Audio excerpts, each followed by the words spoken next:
Here is the new Yamaha MT-15 version 2 BS7. Same engine, same frame, same design. Then what's new? Hello everyone, welcome to my YouTube channel Bike Lover Bachelor. Today we will review the latest model of Yamaha MT-15, the Yamaha MT-15 version 2 BS7 edition. আরো একটা বৃষ্টি ভেজা দিন, সুন্দর পরিবেশ, আর তার সাথে আমাদের সাথে আছে আজকে Yamaha MT-15 ভার্সন 2 BS7 এডিশনটা। এটা হচ্ছে ইন্ডিয়ান MT-15। ইন্ডিয়ান MT-15 ছাড়া তো MT-15 ভার্সন 2 হয় না। ইন্দোনেশিয়ান গুলো সব আগে থেকে যা চলতো তাই চলতেছে ইন্দোনেশিয়ান, থাইল্যান্ডে।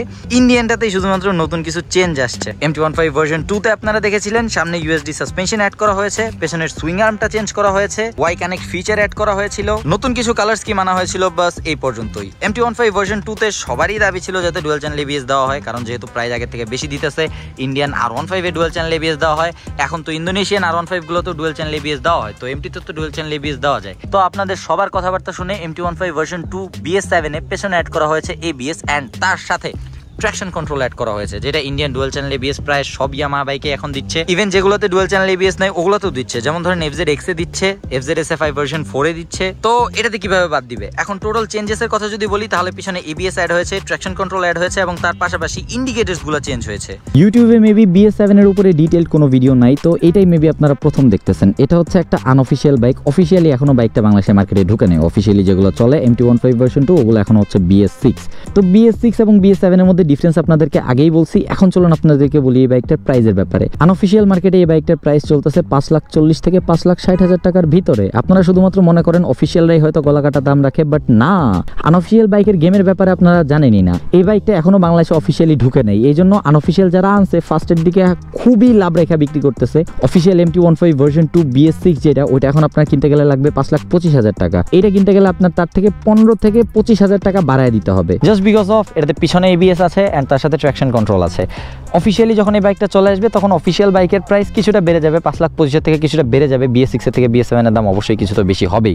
তখন আবার দেখবেন এই বাইকটার দাম কমে গেছে 4,80,000 টাকা, এর আশেপাশে চলে আসছে আনঅফিশিয়ালি। তো এই হচ্ছে আনঅফিশিয়ালদের গেম। প্রথম যখন কোনো বাইক ঢুকবে তখন সেটা প্রাইস অনেক বেশি থাকবে, তারপরে যখন অফিশিয়ালি ওই বাইকটা চলে আসবে তখন আনঅফিশিয়ালটা দাম কমায় দিবে। তো এখন চলুন বাইকটা রাইড করা শুরু করি। আরও কিছু মাইনর চেঞ্জের কথা যদি বলি তাহলে এইখানে সুইচ গিয়ারে কিছু চেঞ্জেস রয়েছে।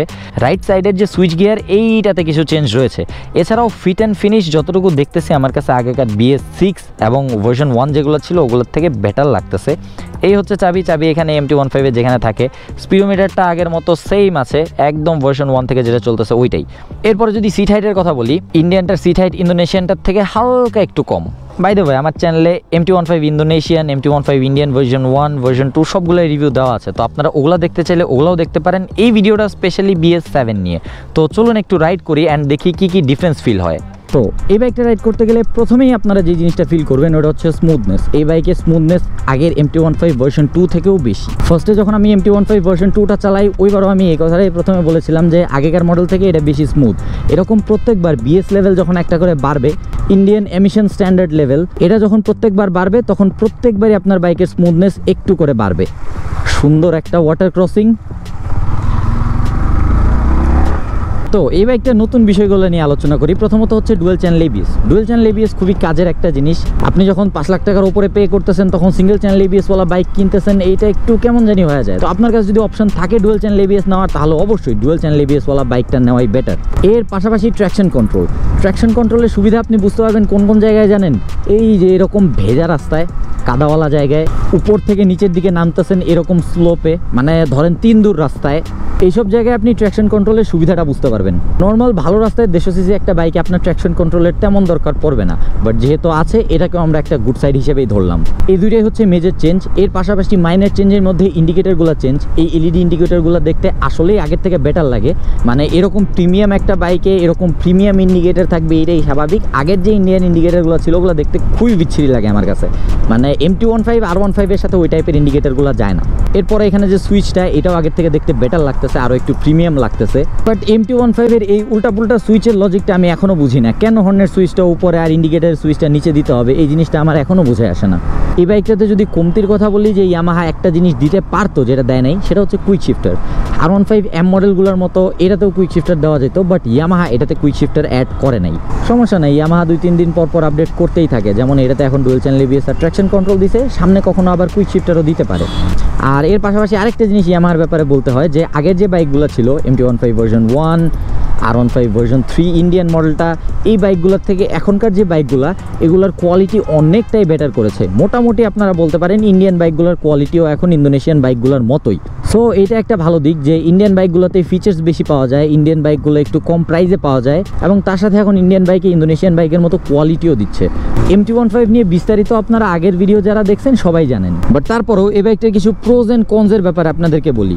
প্রোজের মধ্যে পড়বে এই বাইকটার ইঞ্জিন হচ্ছে ইয়ামাহা R15 ভার্সন 3 এর ইঞ্জিন। সো ইঞ্জিনটা খুবই পাওয়ারফুল, খুবই টর্কি, তার সাথে স্প্রকেট সেটআপ একটু চেঞ্জ করা। তো R15 ভার্সন 3 ইন্ডিয়ান মডেল যেগুলো বা ইন্দোনেশিয়ান মডেল যেগুলো যেটাই ধরেন ভার্সন 3 ভার্সন 4 সবগুলো থেকেই এটার টর্ক ডেলিভারি আরও একটু বেটার, এটার কুইক অ্যাক্সিলারেশন আরও একটু বেটার। এরপরে speedometer good enough. Y connect feature রয়েছে যেটা দিয়ে আপনি ফোনের সাথে আপনার বাইক কানেক্ট করতে পারবেন। এরপরে ইঞ্জিন অয়েল কখন চেঞ্জ করতে হবে আপনি দেখতে পারবেন, মাইলেজ কেমন দিতেছে আপনি দেখতে পারবেন, এবং আরও খুঁটিনাটি কিছু ডিটেলস দেখা যায়। তো এটাও একটা প্রো সাইডের ভিতরে পড়ে। এর পাশাপাশি নতুন MT-15 ইউএসডি সাসপেনশন দিয়েছে, পিছনের সুইং আর্মটা চেঞ্জ করে দিয়েছে। এই ইউএসডি সাসপেনশন এবং তার সাথে পেছনের অ্যালুমিনিয়াম সুইং আর্মটা আপনার স্টেবিলিটি বাড়াবে, হাই স্পিডে বাইকটা আরও বেশি স্টেবল থাকবে।